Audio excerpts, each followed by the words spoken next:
Hello guys, welcome back to my channel. So today we will start Portuguese in India. We will read about Portuguese administration in India. उसके बाद Portuguese की क्या religious policies रही थी India में, ठीक है. आज हम लोग यही सारी चीज़ें देखेंगे and how Portuguese lost favour with Mughals, ठीक है. We will also see that. So let us start. Portuguese state. Portuguese जो इंडिया में थे उनको कहा जाता था एस्टाडो पोर्तुगीज़ डा इंडिया. ये उस समय के पोर्तुगीज़ का लोगो है. Now let us start. India में पोर्तुगीज़ की होल्ड को कम आंकने की सामान्य प्रवृत्ति है. हालांकि एस्टाडो पोर्तुगीज़ डा India, state of Portuguese India, वास्तव में इंडियन हिस्ट्री में एक बड़ा तत्व था जिसका उसे लेस क्रेडिट दिया जाता है. वास्को डा गामा के अराइवल के 50 ईयर्स के भीतर भारत के कई कोस्टल पोर्ट्स पोर्तुगीज शक्ति के अधीन आ गए थे, ठीक है. वास्को डा गामा जब इंडिया आया उसके 50 ईयर्स होते होते ही बहुत सारे इंडिया के कोस्टल पोर्ट्स पोर्तुगीज के अंडर आ गए थे. पोर्तुगीज ने गोवा के आसपास लगभग 60 माइल्स के कोस्ट पर कब्जा कर लिया था. पश्चिमी तट पर मुंबई से दमन एंड दीव तक, गुजरात तक पहुंचने के लिए उन्होंने 4 महत्वपूर्ण पोर्ट्स और सैकड़ों टाउन्स और विलेजेस के साथ एक नैरो ट्रैक्ट को कंट्रोल किया, ठीक है. 60 माइल्स कोस्ट पर कब्जा कर लिया था उन्होंने गोवा के आसपास एंड मुंबई से दमन एंड दीव तक, गुजरात तक पहुंचने के लिए उन्होंने बहुत सारे पोर्ट्स, टाउन्स और विलेजेस को कंट्रोल किया था, ओके. साउथ में उनके पास मैंगलोर, कन्नानौर, कोचिन और कलिकट जैसे सी पोर्ट फोर्ट्रेसेस और ट्रेडिंग पोस्ट की एक चेन थी. कहाँ कहाँ पर थी? मैंगलोर, कन्नानौर, कोचिन और कलिकट में. और यद्यपि मलाबार में उनकी शक्ति को कंसोलिडेट नहीं किया गया था, यह लोकल रूलर्स पर इन्फ्लुएंस या कंट्रोल सुनिश्चित करने के लिए पर्याप्त था, जिनके पास मसाला उगाने वाली भूमि थी, ठीक है. मलाबार को कंट्रोल नहीं किया गया था, ठीक है, क्योंकि वहां पर लोकल रूलर्स का काफ़ी इन्फ्लुएंस था. पोर्तुगीलियों ने सैंथोम चेन्नई में और नागपट्टिनम आंध्र में पूर्वी तट पर मिलिट्री पोस्ट और बस्तियों की स्थापना की थी. सैंथोम और नागपट्टिनम, ये 2 जगह पर मिलिट्री पोस्ट इस्टेब्लिश किया था. 16वीं शताब्दी के अंत में पश्चिम बंगाल के हुगली में एक समृद्ध बस्ती विकसित हुई थी, ठीक है. 16th सेंचुरी के एंड तक में वेस्ट बंगाल में एक समृद्ध बस्ती पोर्तुगीज ने इस्टेब्लिश कर दिया था, ठीक है. तो ये सारे आप पोर्ट, ये सारे जितने भी पोर्ट्स हैं, ये सारे उस समय 16th सेंचुरी में पोर्तुगीज़ के अंडर में हुआ करते थे. इंडिया में देखिए Diu, Goa, Calicut and fortress of Colombo and ये सारे ऑल ओवर इंडिया में, ऑल ओवर वर्ल्ड में ये सारे पोर्ट्स उस वक्त पोर्तुगीज़ के कंट्रोल में थे. ब्राज़ील में ओलिंडा, साओ विंसेंटे, ओके.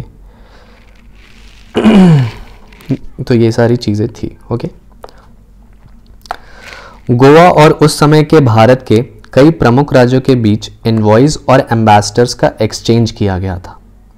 1570 में गोवा और डेक्कन के सुल्तानों के बीच ट्रीटीज़ पर हस्ताक्षर किए गए थे. गोवा और डेक्कन के सुल्तानों के बीच, जिन्हें नियमित रूप से तब तक रिन्यू किया गया जब तक कि उनके राज्य चले, ठीक है. जब तक उनके राज्य चले तब तक इस ट्रीटी को रिन्यू किया गया. विजयनगर और डेक्कन के सुल्तानों के बीच, डेक्कनियों और मुगल्स के बीच और मुगलों और मराठों के बीच सत्ता संतुलन, बैलेंस ऑफ पावर के लिए लगातार लड़ाई में पुर्तगालियों की भूमिका रही थी, ठीक है. किसके किसके बीच में लड़ाइयाँ होती थी? विजयनगर और डेक्कन के बीच में, डेक्कन और मुगल्स के बीच में, और मुगल्स और मराठों के बीच में. इन सब के बीच में बैलेंस ऑफ पावर के लिए लड़ाई होती थी और इन सभी लड़ाई में पुर्तगालियों, पोर्तुगीज़ का प्रेजेंस होता था. ठीक है। दिलचस्प बात यह है कि भारत आने वाले पहले यूरोपीय पुर्तगाली भी इस भूमि को छोड़ने वाले अंतिम थे। It was 1961 before the government of India recaptured Goa, Daman and Diu from them. ठीक है, 1961 में गवर्नमेंट ऑफ इंडिया ने रिकैप्चर किया तो गोवा, दमन एंड दीव पोर्तुगीज से। पोर्तुगीज इंडिया सबसे पहले आए भी थे और सबसे पहले इंडिया, सबसे लास्ट में इंडिया छोड़े भी थे। ओके,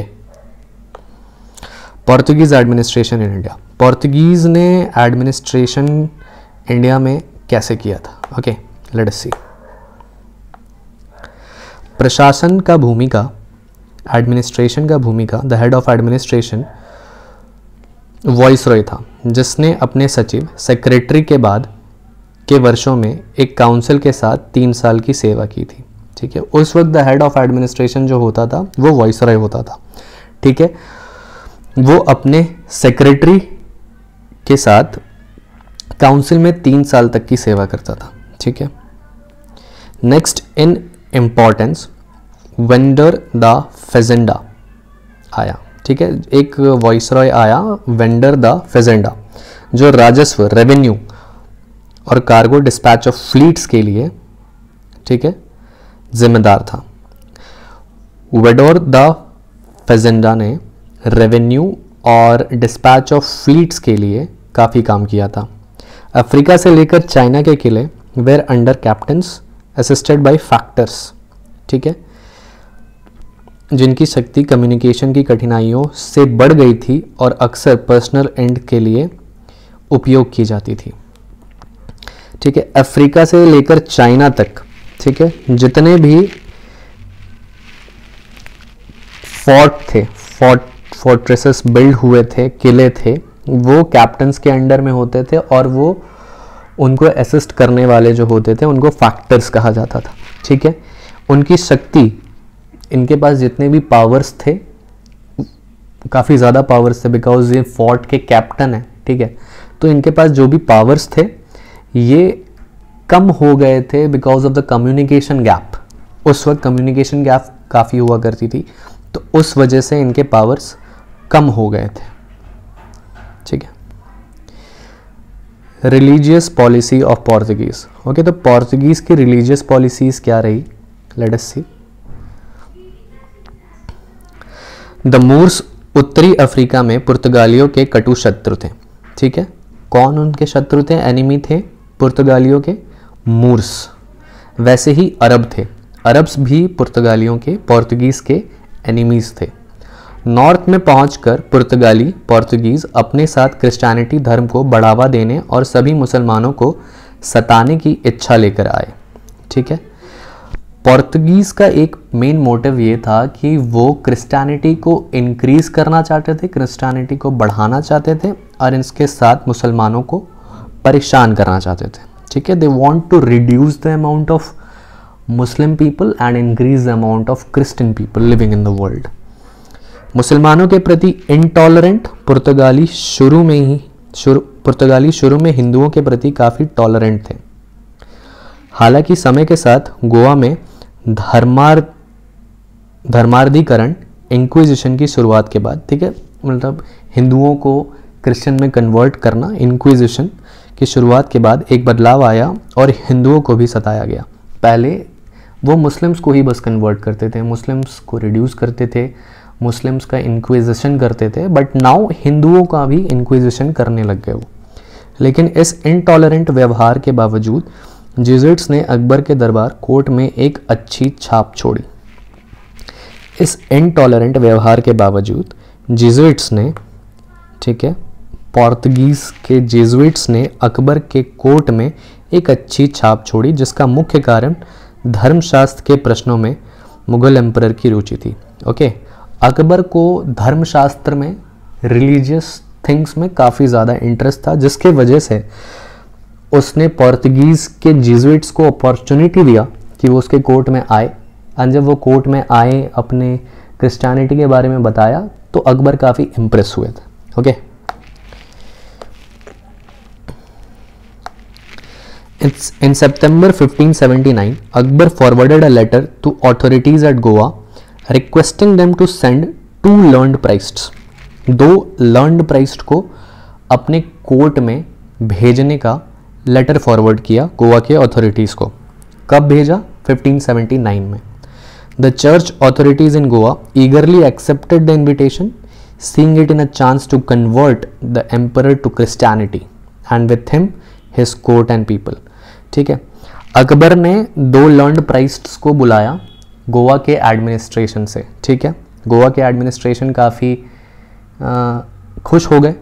ओके, एंड दे उसमें एक चांस ढूंढने लगे कि अकबर को क्रिश्चियनिटी में कन्वर्ट कर देंगे एंड उनके साथ साथ उनके लोगों को भी कन्वर्ट कर देंगे। Okay, Jesuit fathers Rodolfo Acquaviva and Antonio Monserrate, ठीक है, ये 2 लोग थे, were selected for the purpose. When they reached Fatehpur Sikri, ये 2 जीजुइट्स कहाँ आए थे? फतेहपुर सिकरी आए थे ऑन February 28, 1580।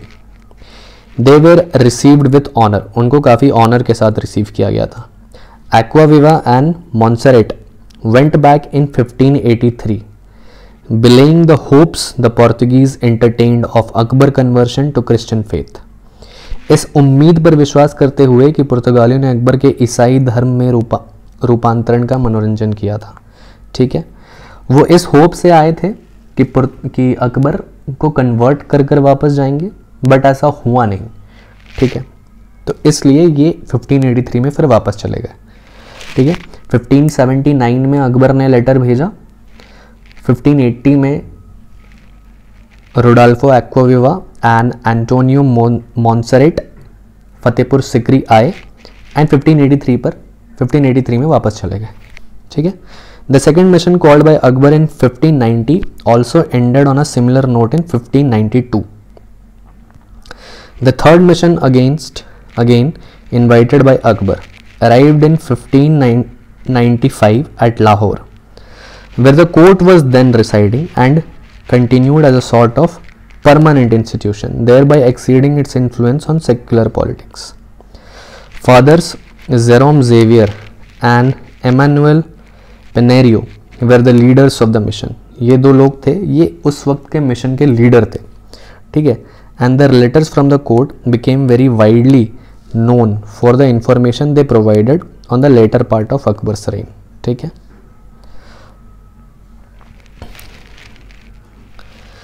तो गाइस देखो, ये अकबर है एंड ये एंटोनियो एंड मॉन्सरेट, ये 2 लोग हैं। ये क्रिश्चियनिटी के एक तरफ से, मतलब गोवा के अथॉरिटीज़ ने इन दोनों को सेलेक्ट कर भेजा था अकबर के कोर्ट में। ठीक है, तो ये आए थे। एंड एक और चीज़ मैं आपको दिखाना भूल गया कि वेडोर द फेजेंडा, ठीक है, वेडोर द फेजेंडा ने क्या किया था? रेवेन्यू और ये डिस्पैच ऑफ फ्लीट्स के लिए काफ़ी काम किया था। तो ये है वेडोर द फेजेंडा। ओके, एंड ये देखो, ये जेजुइट फादर्स हिंदुओं को कन्वर्ट करते हुए, फोर्सफुली कन्वर्ट करते हुए, इनका इंक्विजिशन करते हुए। ठीक है,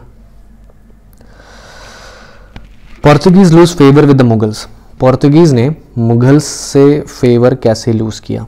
ठीक है, let us see. Prince Salim on ascending the throne as Jahangir, Jahangir का बचपन में नाम था प्रिंस सलीम। ठीक है, assuaged द मुस्लिम्स, मुसलमानों को आश्वस्त किया bye neglecting the Jesuit fathers. ठीक है, जब जहांगीर ने गद्दी संभाला तो उसने मुस्लिम्स को आश्वस्त किया कि ऐसा कुछ भी नहीं होगा, कोई इंक्विजिशन नहीं होगा, नथिंग विल हैपन। ठीक है, और जेजुइट फादर्स को नेग्लेक्ट कर दिया। Gradually however his temporary estrangement, अस्थाई मनमुटाव from the Jesuit ended and in 1606 he renewed his favours to them. ठीक है, बट टाइम के साथ साथ ये जो टेम्पररी मनमुटाव था ये ख़त्म हो गया और 1606 में जहांगीर ने जेजुइट फादर्स को उनका फेवर रिटर्न कर दिया। ठीक है, the elegant and spacious church at Lahore was allowed to be retained by them. ठीक है, एक काफ़ी शानदार सा चर्च बनाया गया था उन जीजुइट फादर्स के लिए, ठीक है, प्राइस्ट के लिए, क्रिश्चियनिटी के लिए, ठीक है, कहाँ पर, लाहौर में। एंड उनको ये हैंड ओवर कर दिया गया था अलॉन्ग विद द कॉलेजियम और प्राइस्ट्स रेसिडेंस। उस चर्च में प्राइस्ट के लिए रेसिडेंस भी हुआ करता था। ओके 1608 में 20 बैप्टिज्म्स वर कैरिड आउट इन आगरा, ठीक है। बैप्टिज्म्स, बैप्टिज्म क्या होता है? Baptism is a Christian sacrament of admission and adoption almost invariably with the use of water into Christianity. It may be performed by sprinkling, pouring water on head, ठीक है।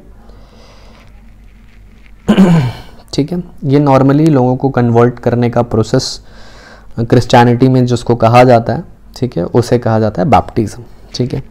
जहांगीर्स conduct was such that 1608 में आगरा में 20 बैप्टिज्म्स carry किया गया था and the priest publicly acting with as much liberty as in Portugal.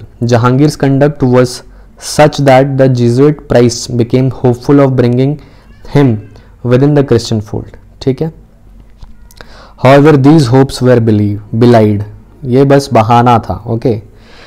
Jahangir conduct was such that the Jesuit priests became hopeful of bringing him with the Christian fold. Priests convince हो गए थे कि Jahangir Christianity में convert होना चाहते हैं, but ये बस एक दिखावा था, ऐसा उन्होंने किया नहीं, ठीक है। More over arrogant actions on the part of Portuguese viceroy created rift with Mughal emperor. इस वजह से एरोगेंट एक्शंस स्टार्ट हो गया पोर्तुगीज एडमिनिस्ट्रेशन की वजह से अगेंस्ट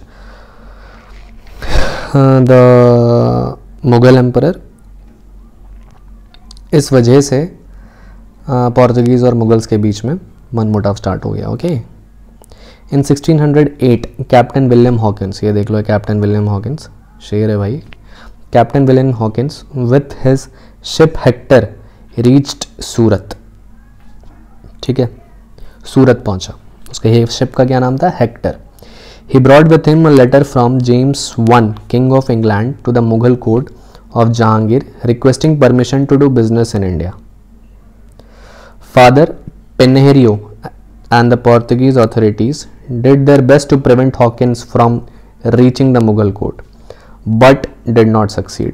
ठीक है, पिनेरियो जो कि फादर थे, प्राइस्ट थे, एंड द पोर्तुगीज ऑथोरिटीज़ ने काफ़ी रोकने का कोशिश किया हॉकिंस को मुगल कोर्ट पहुंचने से, बट ये सक्सेसफुल नहीं रहे। Jahangir accepted the gifts Hawkins brought for him and gave Hawkins a very favorable reception in 1609. 1609 में काफ़ी शानदार रिसेप्शन दिया जहांगीर ने कैप्टन हॉकिंस को। As Hawkins knew the Turki language well, Hawkins को तुर्की लैंग्वेज आता था और जहांगीर को भी तुर्की लैंग्वेज आता था, तो आपस में दोनों तुर्किश लैंग्वेज में बात कर लेते थे। He conversed with the emperor in that language without the aid of interpreter. Interpreter की ज़रूरत नहीं पड़ती थी, इसलिए जो कहना होता था वो सामने से कह देते थे। Pleased with Hawkins, Jahangir appointed him as mansabdar at 400 at a salary of rupees 30,000. Apparently he never received it. 30,000 का एनुअल सैलरी ऑफर किया। ओके, उस वक्त 30,000 used to be a very lot, very high paid job. Okay, तो उसको मनसबदार की post offer करा, ठीक है, जहांगीर ने हॉकिंस को, बट हॉकिंस ने इसे कभी रिसीव नहीं किया, एक्सेप्ट नहीं किया। Hawkins was also married to a daughter of Armenian Christian की ही डॉटर से शादी किया था, एंड उसका नाम था Mubarak Shah. Okay, Mubarak Shah, this was her name. Okay, so this is the last slide. Okay, the grant of trading facilities to the English offended the Portuguese offend हो गए जब इंग्लिश को ट्रेडिंग फैसिलिटीज़ का ग्रांट मिल गया, ठीक है। However, after negotiations, a truce was established between the Portuguese and Mughal emperor. पुर्तगाली और मुगल साम्राज्य के बीच एक संघर्ष विराम स्थापित हो गया था, ठीक है, जब उनको परमिशन मिल गया इंग्लिश को, ठीक है, किस चीज़ का permission? to do business. The Portuguese stopped the English ships from entering the port of Surat. A baffled Hawkins left the Mughal court in 1611, unable to counter the Portuguese. First time जब Portuguese ने English ships पर attack किया तो Hawkins shock हो गया, baffled हो गया, चकित हो गया, एंड वो 1611 में मुगल कोर्ट छोड़ दिया. Hawkins left the Mughal court in 1611, unable to counter the Portuguese intrigues or check the vacillating Mughal policies. Mughal नीतियों को रोकने में असमर्थ था. ठीक है, पोर्तुगीज़ के साजिशों को रोकने में असमर्थ था एंड मुगल पॉलिसीज़ को रोकने में असमर्थ था. However, in November 1612, the English ship Dragon under Captain Best, ठीक है, along with a little ship Osiander, successfully fought a Portuguese fleet. ठीक है, 2 शिप आया कैप्टन बेस्ट के अंडर में. एक का नाम था शिप ड्रैगन और उसके साथ एक छोटा शिप था ओसिएंडर. ठीक है, नवंबर 1612 में ये 2 शिप मिलकर पोर्तुगीज फ्लीट को मार गिराए. ठीक है, Jahangir who had no navy worth its name learnt of the English success and was greatly impressed. Jahangir काफ़ी इम्प्रेस हुआ. ठीक है, उनको देखकर, नेवी पावर को देखकर. ठीक है, किसकी नेवी पावर को देखकर? इंग्लिश शिप्स की नेवी पावर को देखकर. The Portuguese acts of piracy also resulted in conflict with the imperial Mughal government. ठीक है, these Portuguese used to act like, ये एक्ट करते थे एक पायरेट्स की तरह. एक मूवी आई थी pirates of the Caribbean, they used to be like this. वो उनके पोर्ट से अगर कोई जहाज़ गुजर रहा है तो वो उनको लूट लिया करते थे. ठीक है, अगर उनके फ़ायदे की चीज़ हो तो ये सब चीज़ जब मुगल इम्पीरियल मुगल गवर्नमेंट को पता चली तो फिर काफ़ी प्रॉब्लम शुरू हो गई पोर्तुगीज़ के लिए. इन 1613 the Portuguese offended Jahangir bye capturing Mughal ships. ठीक है, पोर्तुगीज़ ने जहांगीर को ऑफेंड किया मुगल शिप्स को कैप्चर करके. पोर्तुगीज़ ने इम्प्रिजन किया बहुत सारे मुस्लिम्स को, उनके कार्गोज, उनके माल को, उनके शिप्स में जा रहे माल को प्लंडर किया, लूटा. And enraged Jahangir ordered Mubarak Khan, ठीक है, who was then in charge of Surat to obtain compensation. Jahangir ने मुबारक खान को भेजा कंपनसेशन लेने के लिए पोर्तुगीज़ से. ठीक है, however it was during the reign of Shah Jahan that the advantages which the Portuguese enjoyed in the Mughal court were lost forever. ठीक है, शाहजहां का वो रेन था जब पोर्तुगीज़ ने जो भी आज तक फेवर कमाया था मुगल से, ठीक है, एंजॉय किया था, वो सारे ख़त्म हो गए थे शाहजहां के वक्त में. Also lost were the hopes of converting the royal family and Mughal India to Christianity. ठीक है, और पोर्तुगीज, इसके साथ साथ पोर्तुगीज़ का वो होप भी ख़त्म हो गया था, जो होप था कि मुगल एम्परर और इंडिया के लोगों को, मुगल इंडिया के लोगों को क्रिश्चियनिटी में कन्वर्ट करना था. A hope that Portuguese hold because of the welcome accorded to them and their religion by Akbar and Jahangir. ठीक है, ये होप उन्होंने इसलिए रखा था क्योंकि जिस तरह से उनको वेलकम किया गया था, ऑनर किया गया था, एंड जिस तरह से अकबर और जहांगीर उनके रिलीजन को रिस्पेक्ट करते थे, इस वजह से उन्होंने ये मानकर रखा था कि ठीक है, अब आज नहीं तो कुछ टाइम के बाद लोग कन्वर्ट तो होंगे, बैप्टिज्म तो होगा. ओके.